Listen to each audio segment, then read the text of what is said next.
தமிழகத்தில் பாஜக எக்காலத்திலும் காலூன்ற முடியாது என செய்தியாளர் சந்திப்பில் அதிமுக முன்னாள் அமைச்சர் ஜெயக்குமார் கடுமையாக தாக்கி பேசியுள்ளார். அதுதான் சொல்றேனே, சென்னையை பொறுத்தவரையில பார்த்தீங்கன்னா, அனைத்து இந்திய அண்ணா திராவிட முன்னேற்ற கழகத்தை பொறுத்தவரை என்றைக்குமே கட்சி அடிப்படையில் சொல்றேன், என்னைக்கும் ஒரு வலுவான இயக்கம்.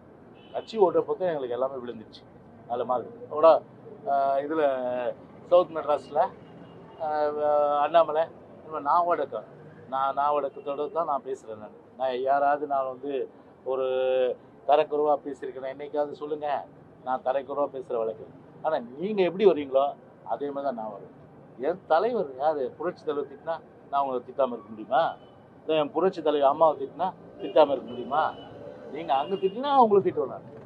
அப்படி தான் என்னுடைய பண்பாடு, எங்களுடைய பண்பாடு, என் கட்சியுடைய பண்பாடு. ஸோ அந்த வகையில் தான் நாங்கள் விமர்சனம் பண்ணுறோம். நீங்கள் அதை விட்டுட்டு நான் உடக்கிறதால டெபாசிட்டா 1,78,000 ஓட்டு. சரி, இதே ஜெயவர்தன் 25 வயசு யாரை தோக்கடிச்சா?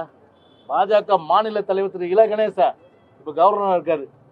அவர் தோத்துட்டு ஓடினார்ல, தோத்துட்டு போயிட்டு ஓடினார்ல, அவரு 1 லட்சம் ஓட்டு வித்தியாசத்தில் ஜெயிச்சாங்க. அதனால் வெற்றி தோல்வி என்பது மாறி மாறி வரும். இன்னும் 11,000 ஓட்டு எடுத்துருந்து அவனை டெபாசிட்டு, 500 ஓட்டு எடுத்தவங்க 1,78,000 ஓட்டு எடுத்தவங்க ஒன்றா?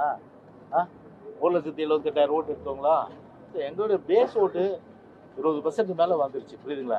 அதனால் இப்போ நியூட்ரல் ஓட்டு, பொதுமக்கள் ஓட்டு, வாக்காளர்கள் அதெல்லாம் பார்த்தீங்கன்னா கண்டிப்பாக ஆட்சியின் அதிருப்தியை வந்து கண்டிப்பாக வந்து உணர்ந்து 2024 எங்களுக்கு அமோக ஆதரவு அளிப்பாங்க.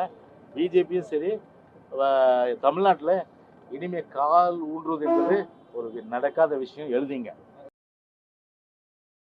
செய்திகளை உள்ளது உள்ளபடி தெரிந்து கொள்ள ரெஃப்ளெக்ட் நியூஸை சப்ஸ்கிரைப் பண்ணுங்க.